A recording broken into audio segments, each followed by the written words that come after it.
Let's talk about some waiver wire pickups for week 6.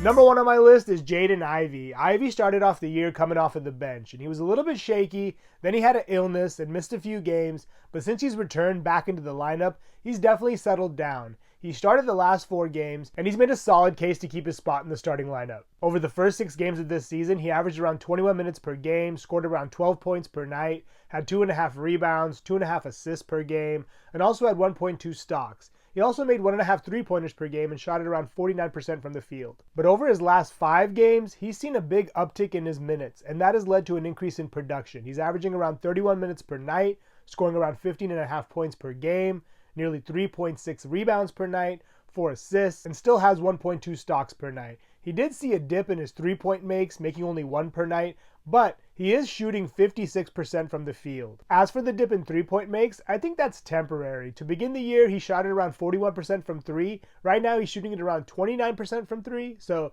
I think things will level out. He probably won't get back up to that 41% mark, but he should get back to the mid-30s. If he can clean that up, then I think he'll give Monty Williams little reason to take him out of the starting lineup. Killian Hayes was not producing, and then he went down with a shoulder injury. It only cost him 1 game, but ever since he came back, we've seen his role diminish, and Ivey has definitely taken advantage of that. I personally think Ivey is a better fit next to Cunningham, and like I mentioned, if he can find a way to start knocking down his threes, that'll really open things up for this Pistons offense. They have one of the youngest rosters in the league, so I have to think the Pistons are going to continue to try to develop their young core and build chemistry. Next up on my list is Isaiah Joe. Joe is strictly a 3-point specialist. He's rostered in about 21% of leagues, but I think that number should be a lot higher. This year, he's averaging an absurd 2.9 3-pointers made per game. Last year, he averaged 2.2.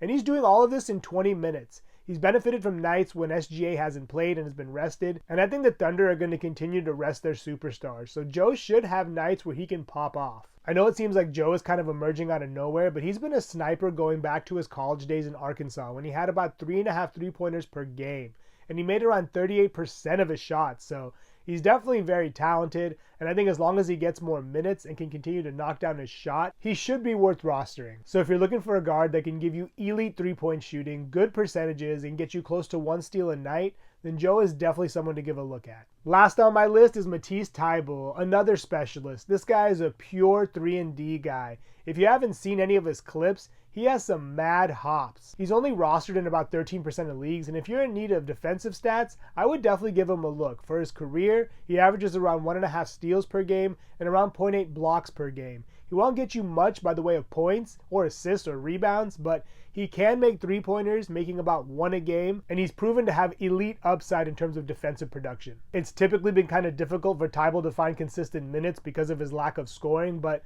with the Blazers shorthanded at guard, he should continue to see minutes in the mid to upper 20s. And I think as long as he does, he is also worth rostering, especially if you can absorb minimal points and subpar percentages. Those are some players to consider picking up off the waiver wire. Thank you so much for watching. Please subscribe and let me know which players you think we should pick up in the comments below.